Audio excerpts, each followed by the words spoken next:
Sunday night is upon us again, and Scorecard is live on your screens. The big leagues in Europe have wrapped up, but there's still a lot happening as far as football generally around the continent is concerned. So we can talk about some controversy in the Ghana Premier League. Nations FC right at the heart of that controversy. We can talk about the CAF Champions League.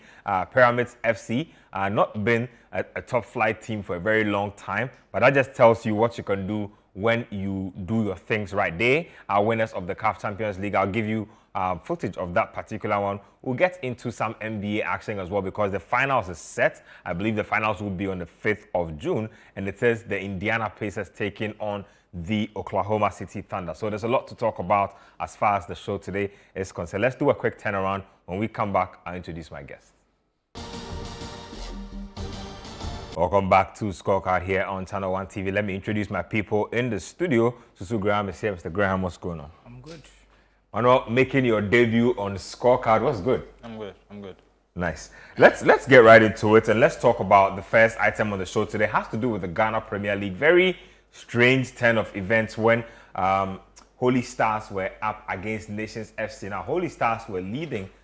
Nations FC were leading in the game. Holy Stars were awarded. Holy Stars were leading. Were leading. Yes, and then they were awarded a penalty. Yeah. Yes. And then Nations FC were not too happy with that particular situation, abandoned the game, left the field, got in their bus and left. But in the wake of that particular situation, so there you have the pictures on your screen there, where some officials had to be restrained by the police. I mean, this cannot be a top flight game of Ghana. This is just uncalled for.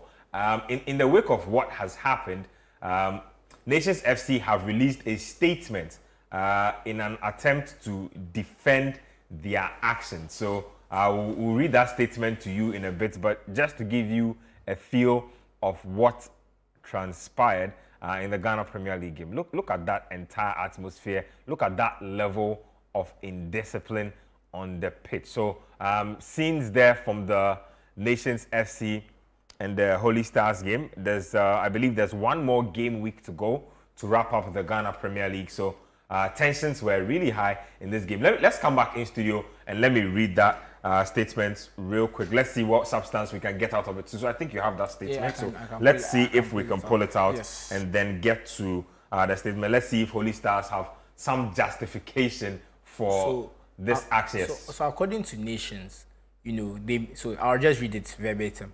Nations Football Club has taken a difficult decision not to continue our match against Basekele Holy Stars due to a series of unacceptable incidents that undermine the integrity of the game and the safety of our personnel. The decision is based on the following key issues. Poor officiating. The level of officiating was extremely poor and fell well below the expected standard. This compromised the fairness and credibility of the match, raising serious concerns about the integrity of the competition. Security concerns. Our president, Mr. Divine Che Bwedu, and chairman Kwame Che were physically assaulted by home supporters. This hostile and violent conduct created an unsafe environment for our players and technical team and officials. Inadequate security personnel. Pre-match agreement stipulated deployment of 70 police officers for adequate security. However, fewer than 20 officers were present on the day, leaving our team and supporters vulnerable and exposed. Disrespect to our supporters. Despite holding valid match tickets, our fans were unjustly denied entry into the stadium. This act of discrimination and disrespect is unacceptable and contrary to the spirit of fair play and sportsmanship. Media obstruction. Our club accredited videographer, who had full authorization from the Ghana Football Association, was prevented from recording the match by both supporters and officials of the home team, with the apparent support of the match commissioner.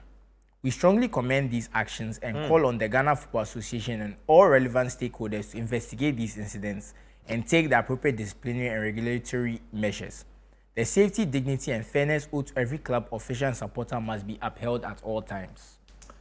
Wow. So that's signed by the communications team. Let me just stay with you on that. I mean, you've heard the above listed reasons why they decided to abandon the game.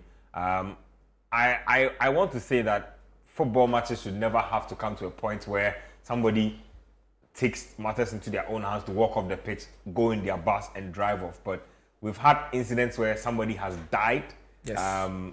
Just recently. Still very unresolved. fresh. Yes. And unresolved. Causing chaos in the league because one team has seemingly pulled out anyway. And what stuck out for me exactly is what comes back to the Pole case where they said that they agreed that 70 policemen had to be at the ground and less than 20. And then you prevent a accredited videographer from doing his job.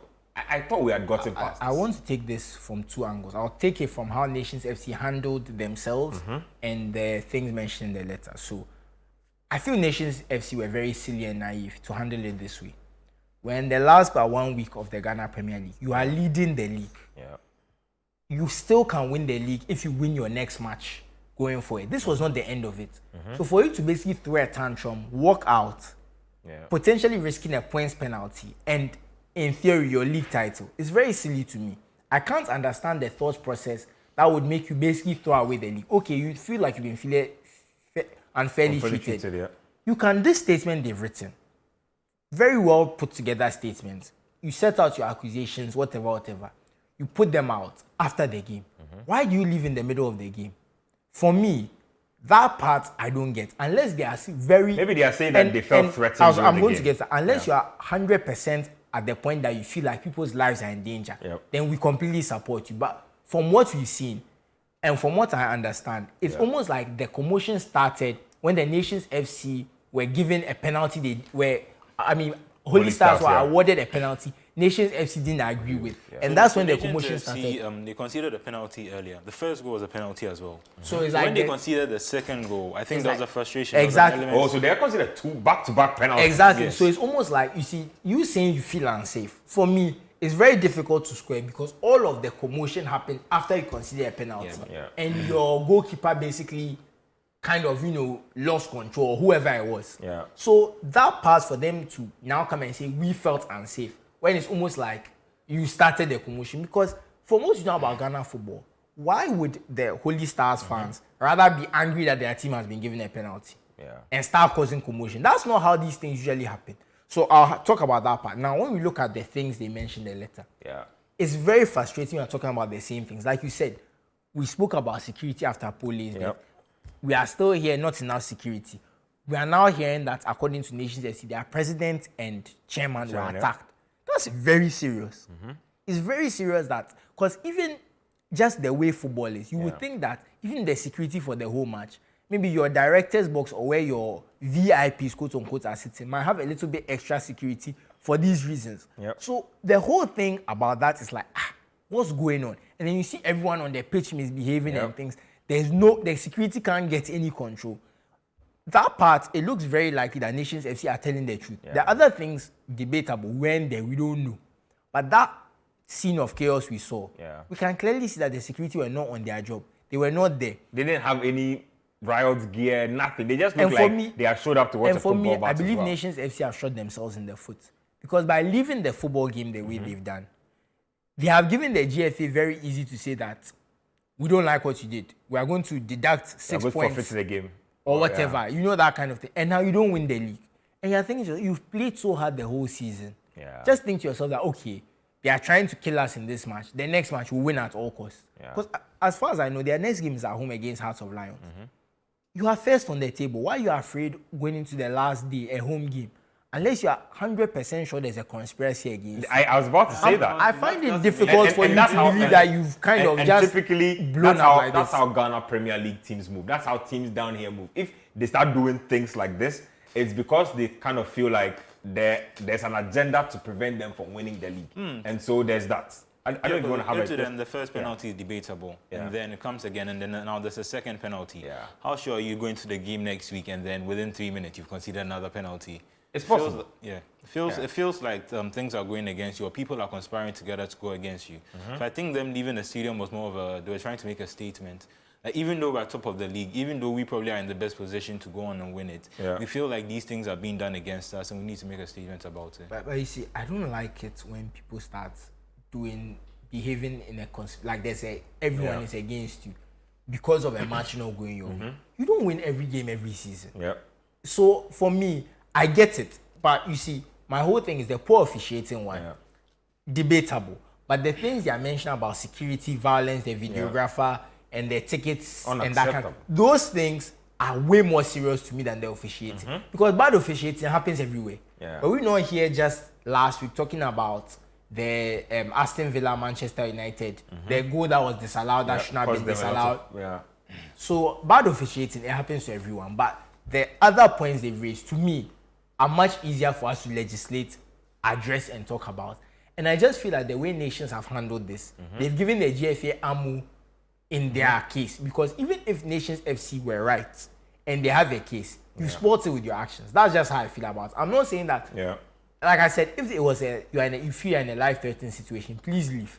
The football is no more important than your life. I don't think anyone is going here to say that. But from what I understand, they caused the commotion to start with their reaction to the penalty. So it's difficult for me to now come and say we felt our lives were in danger when you kind of started the commotion after the penalty. Well, I'm sure we'll have a lot of clarity on this matter by tomorrow and in the coming days. So I'm sure the FA will respond. I believe that Basake Holy Stars will also want to tell their part of the story. So we'll be reporting the updates on that particular matter as and when they come through. Let's move it on and let's get to the 2024-2025 CAF Champions League final between Mamelodi Sundowns and Pyramids FC. Pyramids edged Sundowns to win the crown. Let's get the highlights. So Mamelodi Sundowns tried to make a fight of it right up until the end, but too little, too late. Pyramids winning their first ever CAF Champions League. Let me give you a first bite of that. So Pyramids are CAF Champions League winners. Sundowns, I believe, are losing the final back-to-back finals. Yeah, Pyramids.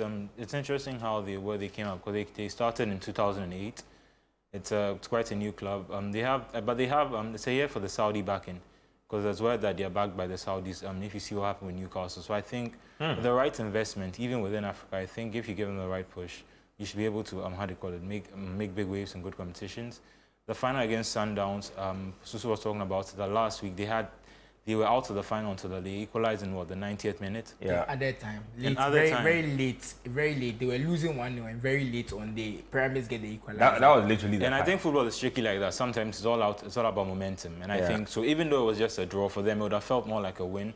Or they would have had more energy going into the second leg. Yeah. So when they come into the second leg and they start well, they score 2 goals ahead. I think it was a good performance, and I think they deserve to be champions. I saw that they're the 4th club from Egypt to win the CAF Champions League, and I think 6 out of the last 7 or 8 finals have been won by Egyptian teams, mostly by Al Ali. But I think it's a good sign of how good their league has become, and and how much investment can help in. That's just game. Dominant. So Al Ali, Zamalek, Pyramids. Who's the other team?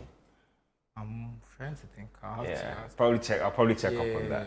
But just thoughts on that. But they're even top of the table in Egypt right now. Look, this has been a year of their first-time teams, and it's interesting because PSG are in a similar situation. A new money team, someone has kind of pumped their money, got the results. But look, like Manuel said, last week was where the final was lost, because we know that this is a home and away format. We know that we don't see away goals still count. We know that a lot of teams don't win on the road in this late stage of the CAF Champions League. So when you win away around this time of the CAF Champions League, you basically won the time. Because a lot of teams don't go away and get the results. So by Sundowns kind of throwing that lead away in the last, because a 1-0 in an away goals tie would have been perfect. Because if they had won 1-0 and they had finished 2-1 like this, they would have won. So that kind of makes all the difference. A little bit of complacency. I don't want to use the word complacency necessarily, but that not being able to hold on until the final whistle in the first leg is really what cost them this time. Because if you go into the game not on an even, knowing you have a 1-goal lead, you can manage the game differently. But basically, they turned this into a one-off final, knowing that they were away from home, which was very difficult. So congratulations to Pyramids. I mean, it looks like the project has worked. They've invested the money. The dividends have been paid. And they'll be at the next Club World Cup. Pyramids FC pulling Not up. the one this summer. The one in 2029. Wow. I don't know why they are. It's such a changed format to the whole competition. But there'll be an Intercontinental Cup next year that they. I believe so. They're doing bad. There's still competition for them, and it's good money to look forward to as well. Sundowns are playing in the upcoming, the forthcoming Club World Cup. Let me use that one. they'll make a decent amount. I believe they'll make a minimum of $10 million for their appearance. That's good cash. Very good cash. So, I mean, despite these things matter because your ranking also can help you qualify for the Club World Cup. So going to a final is not all a loss, but very disappointing. Well, talking about very disappointing, Inter Milan were very disappointing when they played in Germany against Paris Saint-Germain. A lot of people had them booked for the win in this particular one. Lots of people thought that they had garnered experience from their defeat to Manchester City and were ready to thwart a team that had never won the competition before. PSG, young team, athletic team, had ideas of their own. Personally, this might be the best finals performance I have ever witnessed. Let's get the highlights. Wow, Paris was definitely the place to be on Saturday night. Such a good trophy to win. Big one. I mean, look, the storylines are like too many. I can't wait to unpack them. Let's start off from Luis Enrique, the manager. A lot of managers have come in here trying to do this. I can talk about Ancelotti. I think we've had Unai Emery, Thomas Tuchel. Quite a number of them have come through. It had to be Luis Enrique. This is his second Champions League. So one with Barca, now he's done one with PSG. I watched every time, both times have been trebles as well. Interesting. Imagine. So he's done a treble at Barca and now a treble here. I mean, how was this guy overlooked by teams that were looking for him in bigger leagues? Because I know that 2 years ago, United danced around him. Chelsea probably interviewed him. Both of them didn't sign him on some way, somehow. And then he's ended up here with this crop of players. I don't believe they didn't sign him because of ability. I believe because he's a difficult man. This is well known. He has his own way of doing things. He doesn't take nonsense. It's his way or the highway. So I believe that the amount of control and the demands he might have made of those boards might have spooked them like, this is not someone we feel we can control. Especially Chelsea. Exactly. Knowing the precedence of the guys that exactly. I believe that that's rather what worked against him. I don't believe it's an ability situation because those clubs would have killed for a Champions League winning manager. That's the fact of the matter. Winning the Champions League, it doesn't matter whether it's with Messi or Ronaldo or whoever. You've won the Champions League. At the end of the day, you have climbed the top of the mountain. And clubs will respect that forever. So for me, I believe that that was the issue. So look, he built the team in his image. And it's very interesting because there's this video that's been going around social media. I don't know if you've seen it. The one where Mbappe, where he's kind of trying to, because Mbappe is a Michael Jordan fan. Yeah. Talking about how Michael Jordan was an elite defender. Yep. For those who don't know much about the NBA, Michael Jordan was known as a former defensive player of the year. Was on all defensive teams about 9 or 10 times or whatever. So he was considered one of the premier defenders in the NBA, as well as being the premier scorer. That was Michael Jordan. So he was trying to teach that to Mbappe, he was trying to inculcate Mbappe in that. Say to be great, you don't need to be great just offensively. Yes, you need to be great on the other side of the ball. Look at how Dembele pressed Jan Sommer last night. If anybody had told me that, let's not even talk about the scoring. Osman Dembele will be doing this. Look at how he pressed Jan Sommer last night. Every goal kick is like he was doing on your marks, waiting for them to pass the ball and run. Seriously, you can go and watch the highlights. He was doing on your marks. So and this is somebody who in the past did not have a high defensive work rate. Look at Kevicha Kvaratskhelia during the match. You see him going behind Nuno Mendes and he's running with Denzel Dumfries. And the truth is, with all due respect to Mbappe, I think Mbappe is an excellent player. But that team would never have been able to play that way because Mbappe would have. And that's why Luis Enrique said, be an example. If you run like that, everybody will be willing to everyone will run like that because you are the star player. Everyone in that team was running this. And look, and with all due respect to Inter, even though they are a physical team, but they are not an energetic team. That's the difference. At their age, Mkhitaryan, Chanalou, they are not energetic players. They are physical, they are strong, but they don't have that energy. Look at the way Neves, Vitinha, Fabian Ruiz. Look at the way they ran. Look at the way Desiree Doué. They were like, it's like they had drunk Red Bulls before the game, and it's like the people, it's like, Inter had eaten Banku and they were feeling heavy. That's what it looked like, They were just all over the place. So, look, it's about the philosophy, it's about what you want. And all due respect to Inter Milan, it was a mismatch financially. I think we should also mention that it's not like PSG are some underdogs. They spent a lot of money. The cheapest player in their front line cost 50 million. They paid 50 million for a teenager in Desiree Doué. They spent a lot of money. Hakimi scored the first goal, 75 million. You can go through the team. But it's about spending the money well. Because if you look at net spend and compare them to some top teams, over the last 10 years and over the last 5 years, their net spend is lower than Manchester United, for reference. So it's not like you can just spending money is enough. Spend it well. Yeah. Spend it on the right players. Spend it to bring the manager's vision to life. I think everything just went, what's the word I'm looking for? The alchemy was just right. Yeah. 15 years after Qatar bought them, they've been chasing this dream. It took Man City 14 years. So it just shows that when you buy your way into the European elite, that Champions League does take some time.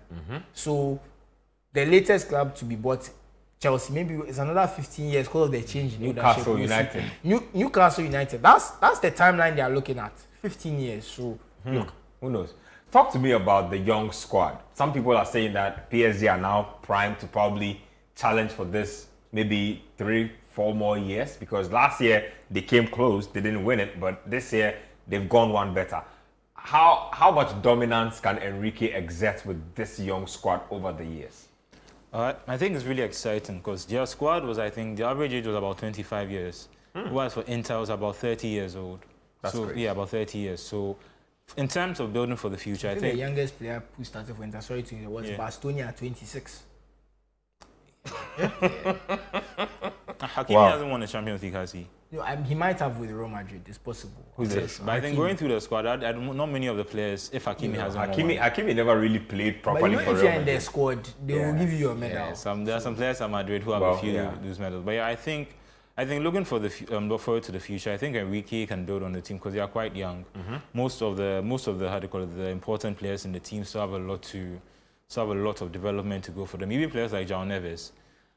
There's a misconception that it's about like they've changed the Galactico system and now all they are going for is these young players. These young players are expensive. Like these are the young Galacticos.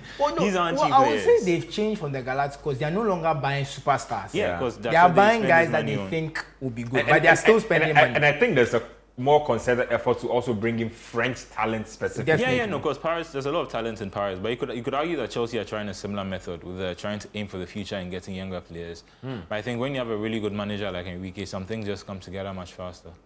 Talk to me about Dembele, right? Let's talk about him a little bit. Looks like a lot of people had given up on his global domination potential when he decided to move on from Barca. It's like, okay, you're in PSG, it's a big team, but it's not the same. Now, this apparently has put him in the spotlight for Ballon d'Or.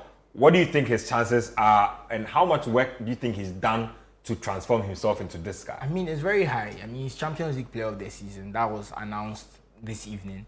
So he's in a very good position for these individual awards for sure. And I'm sure they'll do very well at the Club World Cup, which will kind of further cement that this is one of the better teams, But for Dembele, if you remember, the problem wasn't his form. The problem was that he kept getting injured. I wouldn't even say the injury. The problem was his decision making was so erratic. Yeah. And to come back to the thing, it's a lot better now, but it was very erratic.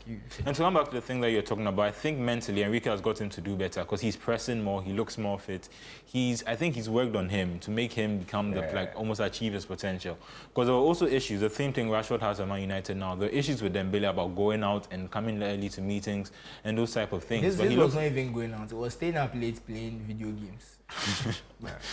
That's a problem you can work with. Yeah, but now he looks more in tune and he definitely looks like one of the best players in the world. I don't know if it's Ballon d'Or level. Personally, for me, I feel like there's been a little too people are jumping. No, I get the Champions I think people League. are watching down his achievement because it's the French League. If it was a Premier League type, if you lift him and put him in a PL type situation, I think the discussion is different. Can you say Dembele has been the best player in Europe across this season? Once you're Champions League Player of the Season, that's it. It puts you in a higher echelon. That's all it is. And if you look at the opponents, he's played all the big guns to get here. And look, frankly speaking, what have we seen in the recent years with the Ballon d'Or? If there's not a Euros or World Cup that year, doing well in the Champions League is the most important thing. He's done that. He's won it. Okay, he didn't score in the final. He scored in the semi, scored in the quarters, assisted 2 goals in the final. I don't see a situation where you can say Dembele is not a Ballon d'Or contender. Whether you want to give it to him or not, but the way it's looking, the lowest I see him finishing is 3rd. And there's a Nations League coming up. So let's just put a hypothetical situation. He puts Nations League, they win it. Obviously, you mean the club? No, the Nations League. Remember the Nations France, League Final Four. Yes. They win it because they're in the Final Four, if I remember correctly. They win it. You go to the Club World Cup. Let's say you get to the semi-final. You don't even need to win it. Yeah. It becomes that's a very strong He's season. in a very strong situation. Even just the Champions League alone has put him in a very strong situation going forward. So I expect him to be in the top 3 for the Ballon d'Or by default. Because these are just how these things are. Doing well in the Champions League just pushes your candidacy. Just out of curiosity, who would you have given that award to? I think Salah had a good season, but no, I'll be honest. I listened to Suspor. I think he's making a good point. If anyone else had double goals and assists in any other league, in any other league, I think that he'd easily be considered a candidate for the Ballon d'Or, just because it's the French league and it seems like PSG have it easy most of the time, and that's my worry because I feel like they won't really have as many competitive games this season. Because after the Club World Cup, he's going to go to the league. And until the next Champions League campaign comes, PSG are not really going to face teams that are going to challenge them. And that's why I feel like in order for you to be considered for these awards sometimes, I feel like you need to be at least... From what you're saying, PSG players will always be at a disadvantage. You see, I don't think that's true. The truth is, a lot of the reason PSG players weren't getting considered is they weren't winning the Champions League. That was it. They were seen as Champions League underachievers. If a PSG had won the Champions League, would have been pushes you over there. Yeah, and to be fair, the Super Cup will come and then the Intercontinental Cup will come and then different. But the Ballon d'Or is by October. They said they're announcing it in October anyway. So I watched him this season. I don't think there's anybody better than him this season. Sorry to Mohamed Salah. He's been great, but I mean Salah fell off at the end of his season. Yeah, and Dembele is finished the season. But Dembele only started in January too. That's what I'm saying. It's a slight balance. Salah started. He woke up at the right time. The truth is, if you had to talk about someone who's been consistent the whole season, I would say it's Rafinha. But Rafinha didn't win the Champions League. So, but the person who I would say from September till May has been fairly consistent. Maybe he's had a few dips in and out, but generally speaking, it's Rafinha. If we are going to use the numbers and the whatever, consistency, it's Rafinha. But it doesn't necessarily, and we all know that the Champions League changes the calculus of these things. Because Salah looked like he was going to win the Ballon d'Or in January. That's what it was looking like. Then the Champions League got knocked out. And then everyone everything started saying Rafinha. Yeah. They got knocked out. Now it's Dembele. So for me, it's just, we sometimes overthink these awards in terms of he's not the best player, he should win it. But generally, it's more about who has won the most things and is a very good player on a team that has won things. That tends to be what happens. Because in my opinion, if we were doing best player, we probably would have given it to Messi and Ronaldo, not even probably until maybe 2020.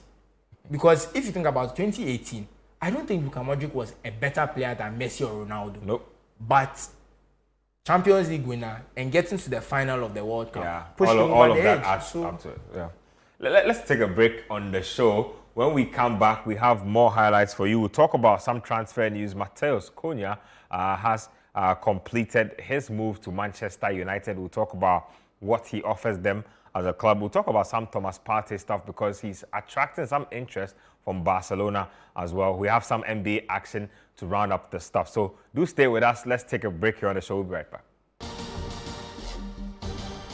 Welcome back to Scorecard here on Channel 1 TV. Let's turn our attention now to some transfer-related news, and let's talk about Manchester United's first official signing of the off-season. Matheus Cunha, Brazilian international, made the transition from Atletico Madrid to Wolves and now to Manchester United. He's refined his craft as a player. For most part, I believe the transfer is around the region of £60 million.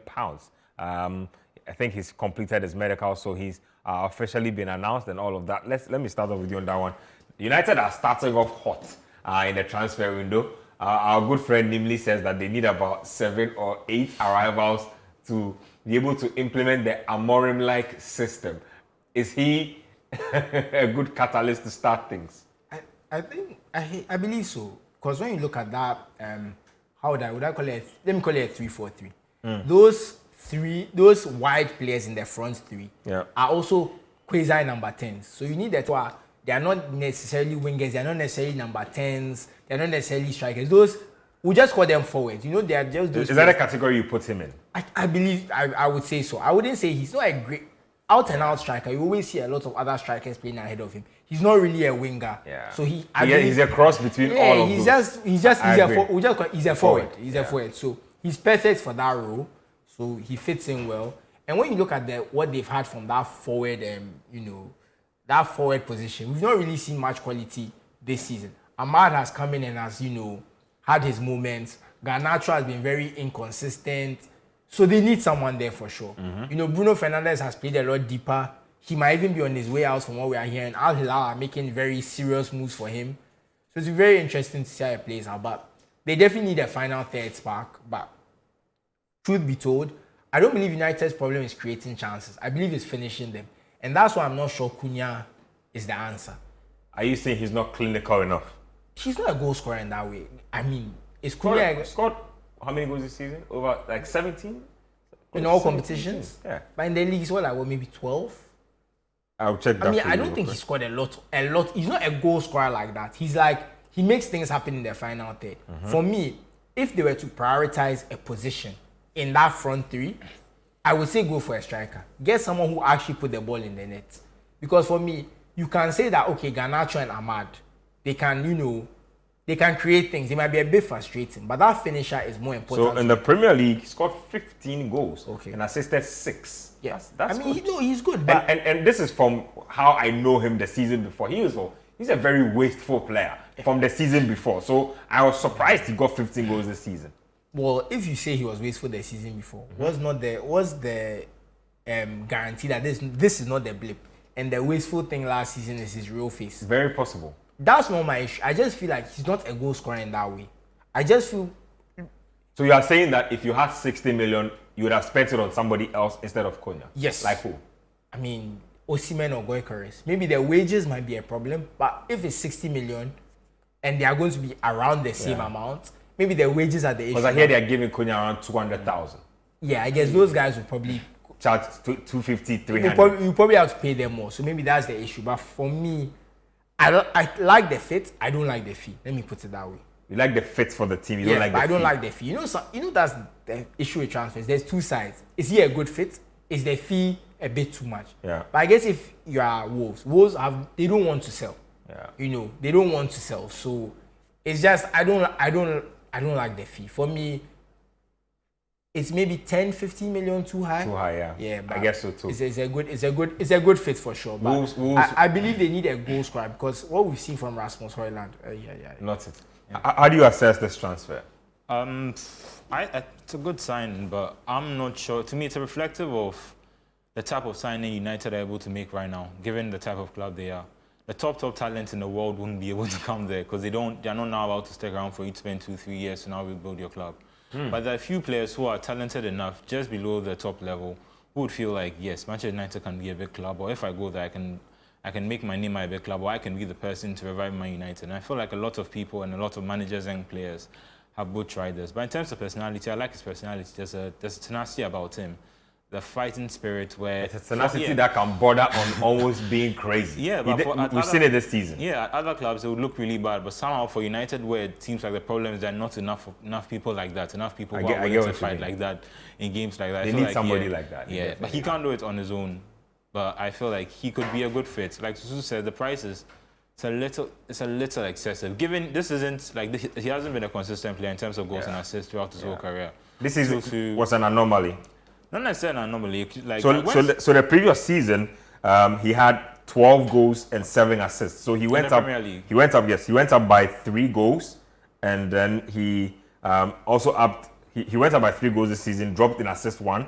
Last season he had more assists but 3 goals shy. What I'm noticing here is the disciplinary record.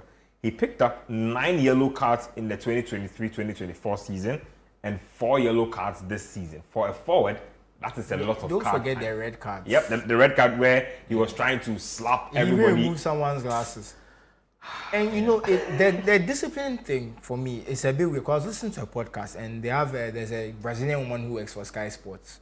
So she knows all the Brazilian players in the Premier League. He said that in his career, this is strange because it's not something that he's been doing. Yellow cards are different. Maybe he argues. Look at Nicholas Jackson. He argues with refs, so he gets a lot of yellow cards. That happens. It's annoying, but it happens. But the red cards, the violence, the wild tackles, it's not his character. So was he frustrated? Was he ready to leave? What was going on? So it's be an interesting one for sure. But I believe that looking at United's forward line is definitely an improvement, but I don't know if it should have been a priority. Those are two different issues. But hey, at the end of the day, I believe he'll succeed at the club for sure. Well, anything other than what Rasmus Højlund is doing now will be success. What will be success for you as far as Konya is concerned? He can't do it on his own. But I think just changing the mentality around Manchester United, the mindset, and collectively just trying to improve. I think when you're fighting for titles, I think you should actually believe that you should be competing at the highest level. And for players coming outside of Manchester United, they still have that perception of the club, that this is a club that should be competing at the highest level. I think more players like that coming in, I think if he can come in with a few other players and collectively, they can actually just start competing. It's not even about just start winning trophies or immediately just start competing and being in competitions and actually being able to play good football, be consistent with the football, and then if at the end of the season they're able to win a trophy, that's good. But I think he just needs to improve the level and standards at United. Okay. I would say he has to get 10 goals and 10 assists personally, and the team has to finish 8th or higher. That's what collectively will be success. I believe for everything Manchester United is doing, the minimum next season should be 8th because it's very likely 5 Champions League places will still be up for grabs. So 8th is a Conference League place. Minimum. I think they should be aiming higher than 8th. I mean, baseline. I'm saying when you look at the way other teams have played this season, and the way you've been, you finished 15th or 16th. You finish 8th, you fall into 15th. You are trying to rebuild your squad. Get back in Europe. Even if you don't finish 8th and you win a cup, also acceptable. But for me, United should be in Europe next season. No, it's next season. It's next season. Yeah, they should finish. They should qualify for Europe next season. And at the start of 2026, 2027, they should be playing in European competition. That's what I would say is success for Manchester United. Let me read a few messages and then we'll talk about some more transfers. This one's from Lamin Nyasi from the Gambia. It says Vitinha, Neves and Ruiz midfield trio is underrated because they are playing for Paris. I think if they are playing for Madrid or Barca, it would have been different. Do it, Dembele and Quara as well. Lamin Nyasi again says, hi, I want to start by showing my disappointment with regards to the Champions League final. It was like Paris against Montpellier. The game ended after the second goal in the 20th minute. This was not the final we anticipated. That just tells you how good PSG were. Paris against Montpellier is apt. Completely apt. I think Montpellier even put up better fights. They put up better fights. They don't get battered 5-0. I mean, they were finished last this season. So, Anyway, this one here says that, good evening, Ben. Our league is losing its credibility day in, day out because of hooliganism. I support Nations FC 100% for abandoning the game because we don't want to hear what happened in Swatre happen again. So I don't support those who are questioning why they decided to not continue playing. If you have been to these small club venues, you will understand why Nations did what was best for them. Sir Piquet from Ahafo Sankore with that one. This one here is from Sally Al-Hassan from Brekum. Says, I watched the match between Brekum, Chelsea and BBN Gold Stars. It was clear that the match was funny. Everyone in the stadium was talking about the scoreline even before the match began. It is really sad. So somebody there, somebody who was or who witnessed the game. Just to comment on 2 points. So it's crucial because the Gold Stars won their match. So I think now they're level with Nations, and it said Nations have a game suspended, so with 1 game less. So going into the final round, that would be interesting. And I wonder if Nations would have left the match if they were leading. If they were the ones who were that's basically what Susu was trying to say. Like, it was weird that you were being the instigator when things were in that, because typically teams that cause trouble are the ones that are losing the game. You consider a penalty and then the commotion started. It's different if they had given a penalty to you and there was commotion. But anyway, we'll see how that all plays out. Let's get to more transfer related stuff. Let's talk about Partey this time. He has opened contract talks with Arsenal, but it looks as if other clubs are also interested in his services. Barcelona have been mentioned as a possible destination. You know, Barca don't have a lot of money these days. So Partey, I think, is an ideal signing for them. Speaks Spanish, owns property in Spain already. Will probably come as a free transfer if that's. Get your thoughts on that, on what should possibly be his next With Arsenal. In fact, what I know is that he wants a 2-year term, or minimum, he wants 1 year with the guarantee of another year. And Arsenal want to give him kind of just 1 year and see how it plays out, basically. Yeah, and you know, usually when a new team is signing you, they are more willing to give you 2, even 3 years because of the projections they've made and that kind of stuff. So for me, Partey should just choose what's best for him. I believe he's done a lot at Arsenal. I mean, he's probably disappointed he's not won much. Has he won anything since he got there?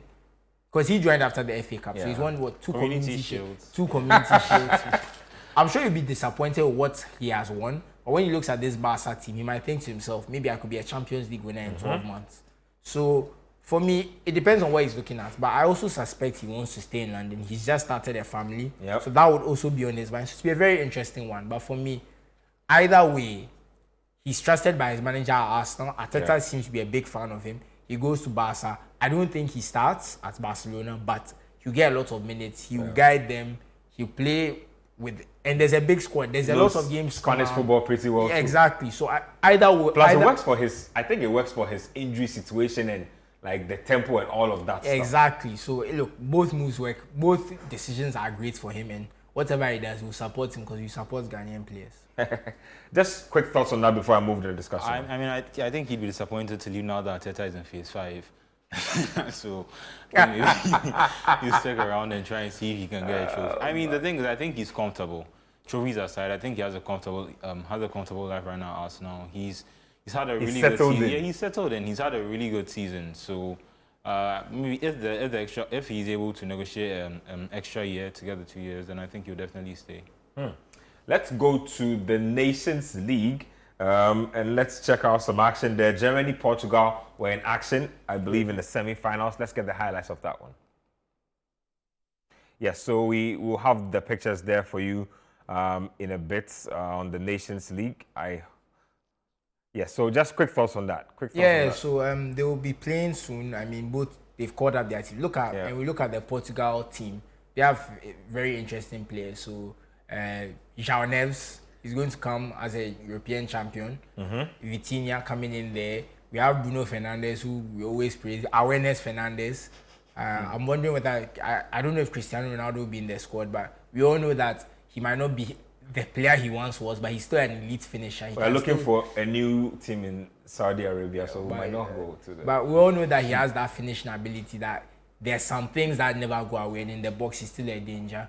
And for me, when you talk about the Germany team, it's not the Germany team we once do. There's not as much star power. When you think about that team as well, Musiala as the star, Florian Wirtz, but even Florian Wirtz, you might argue that he's had one good domestic season, but has he proven himself in Europe? Has he proven himself with Germany? They were okay at the Euros.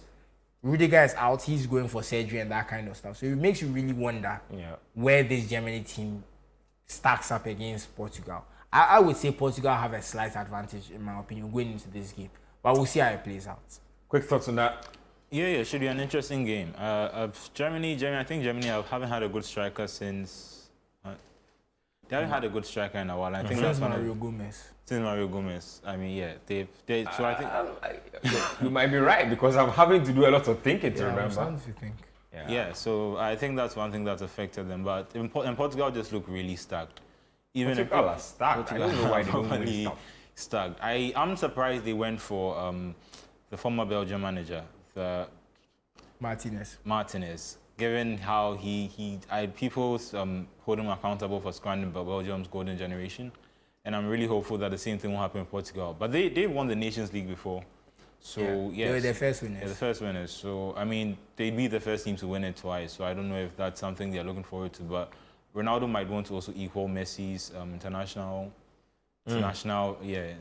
trophies tally. So, but yeah, it should be a good game. But I'm back in Portugal as well. Stay on the beat and then talk about Spain and France as well. Yeah, France too should have a lot of players coming back very motivated from their PSG win. I think Bakola should go Doué, Dembele. So yeah, should also be. I think that the Nations League, Spain too have also won the Nations League, haven't they? So In fact, the only team that hasn't won the Nations League is Germany of their semi-finalists. semi-finalists. Yeah. Yeah. So Spain are also they won the Euros. And I think the squad that won the Euros is still together, still a very young squad. Because I remember that year they dominated at different age levels too. Won the Under-20 World Cup too as well. So yeah, so should be an interesting game. I think it would be a France-Portugal final. I mean, sorry, Spain-Portugal final. Spain-Portugal. Yeah, Spain-Portugal final, and then it's anyone's game from there. Let's finish off with some basketball. The NBA finals is set, like I said, Indiana on one side, and then you have the Oklahoma City Thunder on the other side. So two teams making the finals for the first time will have a first-time winner one way or the other. The Pacers have actually never won an NBA title, which is crazy because Indiana is one of the basketball places in the States. OKC won when they were the Seattle Supersonics, so still haven't won it. Who do you have for the final? Who are you picking? Oh, OKC in 6. I mean, me and you have spoken about this before. Yeah. I told you I was very high on OKC. That I told you that, look, regular season numbers is not everything, but sometimes when they are so eye-popping, you have to take notice. And I told you for the start that I expect them to be a finals team, unless injuries or something like that. So I'm not surprised that they are here. And OKC, the Pacers have been great in the regular season. The second half of the regular season, they were the best team in the East. So it's not a surprise that they are here. Granted, you can say that, okay, maybe there were some injuries to the Celtics that made the Celtics not as available, so they couldn't get past the Knicks to kind of, do things, make the conference finals a bit different. But look, you beat what's in front of you. They managed to get past the Knicks, and they are in the final. And I believe they're a good team, but I just believe OKC is better. It's just what it is. I think, Gilgeous-Alexander, it doesn't matter what you put in front of him, the points will come. The points will come regardless. And when you have a player like that, who is, you don't know, you can't really stop him, it makes it very difficult. Because with Tyrese Haliburton, he's a very good player, but he's more stoppable. He doesn't turn the ball over, which is great, but he's more stoppable. He has games where he might not necessarily show up. I believe game 5, he scored 6 points. I don't recall Gilgeous-Alexander having any game like that in this playoff. So those are the little things that just make the difference. One game like that against the Nuggets, scored 7 points. But that was the only game. Exactly. So it's not. But that was a lot earlier, and the Nuggets team were a lot better. That's the only game in the entire playoffs. And the Nuggets team are a lot better than the Knicks team, in my opinion. So those little things matter. And they are a much better defensive team. And you are more likely to have your game impacted when your shots are not falling, when you are the offensive team. So defensive teams have a slight advantage in the NBA Finals, in my opinion, because if you are a defensive team and you are holding teams down, you get more transition opportunities. You are getting more possessions because you're getting steals and rebounds. So it just favors the defensive team slightly, in my opinion, which is why I have OKC. Just quick thoughts on who you are picking. OKC. They were the first seed in the West, and I think that they have the MVP in their team. They had a really good season. I back them to win it. Well, I think the Thunder will win it as well, unless something really crazy happens. I just need to tell them that they should look out, because I don't want a boring final. I don't want a sweep or a gentleman's sweep. I want this to go to at least 6 games or maybe 7. They should watch out for Andrew Nemhard and Aaron Nesmith. Because OKC have home advantage and they've lost only one home playoff game, that again is a very bad sign for the Pacers, because their chance of winning a game on the road are very low. Slim. Well, we'll see how that plays out. I'm sure by the next show we'll have probably game 1 out of the way so we can discuss. Let's see you next time, next week. That's our show for tonight.